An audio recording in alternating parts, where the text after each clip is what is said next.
ওমানের রাজধানী মাসকাটে স্থায়ী দূতাবাস স্থাপনের ঘোষণা দিয়েছে বতসোয়ানা। ওমানের সুলতান হাইথাম বিন তারিকের সঙ্গে উচ্চ পর্যায়ের এক বৈঠকের পর বতসোয়ানার প্রেসিডেন্ট দোমা গিডিয়ন বোকো এ তথ্য নিশ্চিত করেছেন।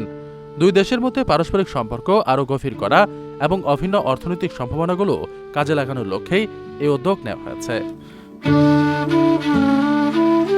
বতসোয়ানার প্রেসিডেন্ট জানিয়েছেন, মাসকাটে নতুন এই কূটনৈতিক মিশন খোলার আনুষ্ঠানিক প্রক্রিয়া ইতিমধ্যেই চূড়ান্ত পর্যায়ে পৌঁছেছে।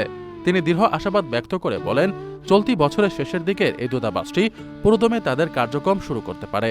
এর আগে দুই দেশের শীর্ষ নেতারা খনিজ সম্পদ, জ্বালানি উৎপাদন এবং পরিবেশ বান্ধব বা গ্রিন ফুয়েল প্রযুক্তির উন্নয়নের মতো কৌশলগত গুরুত্বপূর্ণ খাতগুলোতে সমন্বিত করার বিষয়ে বিস্তারিত আলোচনা করেন। কূটনৈতিক সম্পর্ক স্থাপনের পাশাপাশি দুই দেশের মধ্যে সরাসরি যোগাযোগ বাড়াতেও বড় পদক্ষেপ নেওয়া হচ্ছে। বতসোয়ানার প্রেসিডেন্ট জানান, মাসকাট এবং বতসোয়ানার রাজধানী গাবরনের মধ্যে সরাসরি ফ্লাইট চালুর পরিকল্পনা রয়েছে তাদের।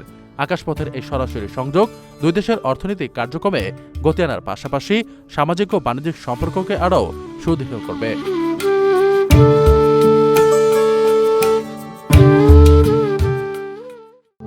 প্রবাসীদের জন্য নির্মাণ হচ্ছে দেশের প্রথম স্মার্ট সিটি, যেখানে থাকছে স্কুল, মসজিদ, হাসপাতাল, সুইমিং পুল, হেলিপ্যাড, পাঠাগার, জিম, সুপারমার্কেট, শিশু পার্ক সহ সকল নাগরিক সুবিধা।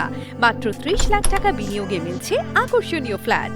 প্লাটিনাম ইনভেস্টরদের জন্য ঢাকা বিমানবন্দরে ভিআইপি প্রোটোকল সুবিধা। বিস্তারিত জানতে যোগাযোগ করুন স্ক্রিনে দেয়া হোয়াটসঅ্যাপ অথবা ইমো নাম্বারে।